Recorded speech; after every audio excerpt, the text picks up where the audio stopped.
नमस्कार। Today news track में आपका स्वागत है। समाज का परिवर्तन ही है शिक्षा का प्रमुख उद्देश्य। डॉक्टर भीमराव अंबेडकर विश्वविद्यालय का 90वां दीक्षांत समारोह मंगलवार को विवेकानंद परिसर खंडारी कैंपस स्थित शिवाजी मंडपम में संपन्न हो गया। समारोह की अध्यक्षता कुलाधिपति और प्रदेश की राज्यपाल माननीय आनंदीबेन पटेल ने की। मुख्य अतिथि राष्ट्रीय शैक्षिकी प्रौद्योगिकी फोरम NETF के अध्यक्ष AICTE chairman pro Anil Sahasrabuddhe, विशिष्ट अतिथि उच्च शिक्षा मंत्री योगेंद्र उपाध्याय, उच्च शिक्षा राज्य मंत्री रजनी तिवारी थी। समारोह में विश्वविद्यालय के मेधावी विद्यार्थियों को 117 मेडल प्रदान किए। इनमें 99 पदक बेटियों को जबकि 18 बेटों को मिले हैं। समारोह की गोल्डन गर्ल एस इन मेडिकल कॉलेज की छात्रा डॉक्टर अर्पिता चौरसिया रहीं। उन्हें 7 गोल्ड और 1 सिल्वर पदक मिला। इसके साथ 60,212 विद्यार्थियों को विभिन्न उपाधियां प्रदान की गईं। समारोह में मेडल और उपाधियां प्राप्त करने वाले मेधावी विद्यार्थियों को राज्यपाल आनंदीबेन पटेल ने एक विशेष संकल्प दिलाया कि सभी सबसे पहले अपने घर जाकर अपनी मां को मेडल पहनाएं और उपाधि प्रदान कर उन्हें सम्मान दें। इसके बाद ये संकल्प ले कि मां, हम तुम्हारी अंतिम समय तक सेवा करते रहेंगे। लड़कों को संकल्प दिलाया कि तय करे कि दहेज की मांग नहीं करूंगा, पत्नी के घर से आए रुपये, मकान आदि नहीं लूंगा। ये दिखाने के लिए नहीं, हमारी शिक्षा का अंग होना चाहिए। इस संकल्प का सभी ने तालियां बजाकर स्वागत किया। उनका कहना था कि शिक्षा का उद्देश्य सिर्फ डिग्री और उपाधि दिलाना नहीं, बल्कि समाज में परिवर्तन लाना है। मैं जेलों में जाकर देखती हूँ तो वहाँ दहेज, हत्या या उत्पीड़न के आरोप में अनेक महिलाएं भी निरुद्ध हैं। उन्हें देखकर अच्छा नहीं लगता। हमें इसी परिस्थिति में परिवर्तन लाना है। आप आत्मनिर्भर बने, माता पिता से कहें कि मुझे दहेज में कुछ नहीं चाहिए, मुझे सिर्फ अच्छी और संस्कारी लड़की चाहिए। बताया कि उनके सामने रोजाना तमाम ऐसी फाइलें आती हैं जिसमें हत्या और दहेज हत्या के आरोपितों की सजा माफी की मांग की जाती है। दूसरे नंबर पर जमीन और तीसरे नंबर पर दुष्कर्म और छेड़छाड़ जैसे अपराधों को नंबर है। हमें समाज की इन बीमारियों को दूर करना होगा। कुलाधिपति ने आंगनबाड़ी के बच्चों को खेल कूद किट और स्वास्थ्य किट भी वितरित की। उन्होंने बच्चों से साफ सफाई पर ध्यान देने की अपील की। महिलाओं से कहा कि अपनी पुरानी साड़ियां फेंकें नहीं, उन्हें जमा करें, उनसे तौलिया बनाएं, जिससे बच्चे अपने हाथ साफ कर सकेंगे। कुलाधिपति ने बताया कि जब मैं पहली बार यहाँ की सेंट्रल लाइब्रेरी आई, वहाँ गंदगी का अंबार था, लेकिन सोमवार रात्रि में जब वहाँ दोबारा निरीक्षण किया तो वह पूरी तरह बदल गई है। आपके पास ऐसी समृद्ध लाइब्रेरी है, उसे स्कूली बच्चों को दिखाएं। KMI में पांडुलिपि संग्रहालय है जिसमें बहुत काम हुआ है। वहाँ डिजिटलाइजेशन का काम हो रहा है। विश्वविद्यालय में 2 दिन बाद NEC का निरीक्षण होने जा रहा है। उससे पूर्व आपको अपने काम का सही मूल्यांकन करना होगा। कमियों को सुधारें और बेहतर करने की ओर बढ़ेंगे तो हमें A++ अवश्य ही प्राप्त होगा। मुझे जो कमियां मिली हैं, मैंने उन्हें सुधारने के निर्देश भी दिए हैं। मेडल पाने वाले विद्यार्थियों से कहा कि आपको यही नहीं रुकना है। अभी मेडल के लिए मेहनत की, अब समाज को बेहतर बनाने के लिए प्रयास करें। स्कूली बच्चों को कहा कि आप भी भविष्य में पढ़ लिख कर ऐसे ही पदक पाने के लिए प्रयास करें। उन्होंने बच्चों के सर्वांगीण विकास के लिए 100 किट वितरित की। 12 भवन का लोकार्पण किया गया। विश्वविद्यालय की कुलपति प्रोफेसर आशु रानी ने बताया कि समारोह में मेधावी छात्र और छात्रों को पदक, डिग्री और उपाधि प्रदान की गई। कुलाधिपति के हाथों 12 भवन, प्रयोगशाला समेत अन्य का लोकार्पण किया। दीक्षांत समारोह में 2023-24 सत्र के 60,212 छात्र छात्राओं को उपाधि दी गई, जिनमें 50 PhD, 46,538 स्नातक और 2,755 परास्नातक, 9,993 प्रोफेशनल पाठ्यक्रम और 876 उपाधियां आवासीय संस्थानों में संचालित पाठ्यक्रमों के विद्यार्थियों को दी गईं।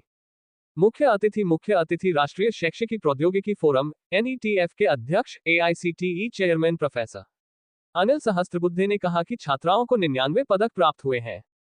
एक नबन से वह शतक से चूक गई हैं। अलगे दीक्षांत समारोह में छात्राएं पदकों का शतक लगाएंगी, यह उम्मीद है। 8,154 विद्यार्थियों को उपाधियां प्रदान की गई हैं। इसमें 118 विद्यार्थियों को पदक प्राप्त किए गए हैं, जिनमें 96 पदक छात्राओं को एवं 22 पदक छात्रों को प्राप्त हुआ है। छात्राओं का पदक का प्रतिशत 81% है और मुझे हार्दिक प्रसन्नता है कि विश्वविद्यालय की छात्राएं आज प्रत्येक दिशा में प्रगति कर रही हैं। दीक्षांत समारोह विद्यार्थी जीवन का वह अवसर है जहाँ से हमें अपने ज्ञान और बोध को कार्य कुशलता और कर्मठता में बदलते हैं। इसके लिए हमें निरंतर रूप से प्रयास में लगे रहना चाहिए। हमें अपने देश और समाज की सेवा करनी है। हम अपनी शिक्षा दीक्षा की शक्ति से और अपने संकल्पों से भारत के लाखों करोड़ों लोगों के द्वारा देखे गए सपनों को साकार करना है। इसकी सार्थक करने के लिए दीक्षांत समारोह है। अपने माता पिता और अभिभावकों के लिए भी आज बहुत संतुष्टि का दिन है, जिन्होंने आपको सफल देखने के लिए अनेक बलिदान दिए। सफलता का उत्सव अवश्य मनाइए, क्योंकि इस सफलता के आधार पर ही आपका भविष्य टिका हुआ है। वास्तविकता ये है कि यह सफलता आजीवन सीखने की प्रक्रिया की शुरुआत है और जिज्ञासा सीखने की कुंजी है। यह समय आपको कुछ ऐसे अवसर प्रदान करेगा जिसकी कुछ दशकों पहले कल्पना भी नहीं की थी। आपको इन अवसरों का पूर्ण उपयोग करना है। आपकी न केवल अपने माता पिता और परिवार के प्रति बल्कि अपने राष्ट्र के प्रति भी जिम्मेवारी है, जिसने आपको वो बनाया है जो आज आप है। 21वीं सदी भारत की सदी है, यह तकनीकी की सदी है और तकनीक में अद्वितीय शक्ति है। अपने तकनीकी गुणों को निखार कर ही हम नवी ऊंचाइयों की ओर अपने कदम बढ़ा सकते हैं। Startup India, stand up India, make in India और डिजिटल इंडिया, आप में परिवर्तन लाना होगा। वही शिक्षा का मूल उद्देश्य है।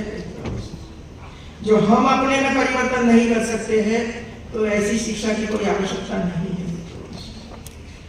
आप अपनी कर्मठता से अपने उदाहरण स्वयं बने, जिससे भारत विकसित राष्ट्र की श्रेणी में खड़ा हो, विश्व का नेतृत्व करे। इस वर्ष बजट में प्रस्तावित 3 नए एआई केंद्रों को स्थापित करने की दिशा में गत सप्ताह नई दिल्ली में कार्यक्रम संपन्न हुआ। कार्यक्रम में हमारे मुख्य अतिथि भी सम्मिलित थे। नव स्थापित होने वाले एआई उत्कृष्ट केंद्रों में स्वास्थ्य क्षेत्र में एम्स नई दिल्ली एवं आईआईटी दिल्ली, कृषि क्षेत्र में आईआईटी रोपड़ तथा सुनियोजित शहरी विकास के क्षेत्र में आईआईटी कानपुर को उत्कृष्ट केंद्र बना गया, जो हमारे अनिल संसद जी ने बात करी।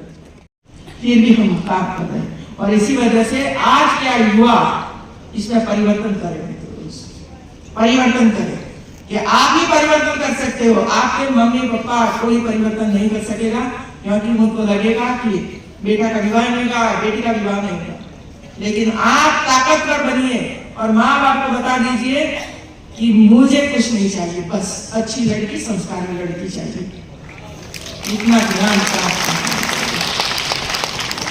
और आशना वाली को मैं बताऊं, आगरा की जेल दिखा दीजिए सब लोगों को। हाँ, आगरा की जेल दिखा दीजिए, आपको पता चलेगा कैसे कैसे लोग वहां जेल आते हैं। और ऐसी फाइलें मेरे पास आती है छुड़वाने के लिए। 14 साल की जेल काटी, मैं पढ़ती हूँ कितने खून किए, तो 5 खून, 7 खून, अरे मैक्सिमम 11 खून करने वाले लोगों की फाइलें मेरे पास आती है छुड़ाने के लिए। क्या छोड़ू ऐसे लोगों को? छोड़ना चाहिए। और इसमें भी दहेज, भाई दहेज मांगने से जो खूना हो जाता है और फिर 20 साल तक जेल में रहना पड़ता है, तो क्यों काम करते हैं हम लोग, क्यों मांगो करते हैं? इसमें झगड़ा होता है, हथियार से उड़ा देते हैं। और दूसरा है जमीन, और जमीन के झगड़े दूसरे क्रम पर आते हैं। और तीसरा है रेप, छेड़ती महिलाओं के साथ, ये तीसरे क्रम पर आते हैं। तो शिक्षा के माध्यम से हमारी जो बीमारियां हैं, वो बीमारियों को हमें दूर करना है और समाज को आगे लेकर हमें विकसित भारत बनाना है। ये संकल्प के साथ आगे बढ़िए। आप सबको पुनः बधाई, धन्यवाद। भूमि एवं विश्व प्रसिद्ध ताज नगरी में स्थित डॉक्टर भीमराव अम्बेडकर विश्वविद्यालय आगरा उच्च शिक्षा का महत्वपूर्ण केंद्र है। आज के अवसर पर मैं संविधान निर्माता डॉक्टर भीमराव अम्बेडकर जी को अपनी श्रद्धांजलि अर्पित करती हूँ। भीमराव अम्बेडकर विश्वविद्यालय आगरा के लिए विशेष महत्व का अवसर है कि विश्वविद्यालय का 90वां दीक्षांत समारोह आज संपन्न हो रहा है। दीक्षांत समारोह में पीएचडी की 50 स्नातक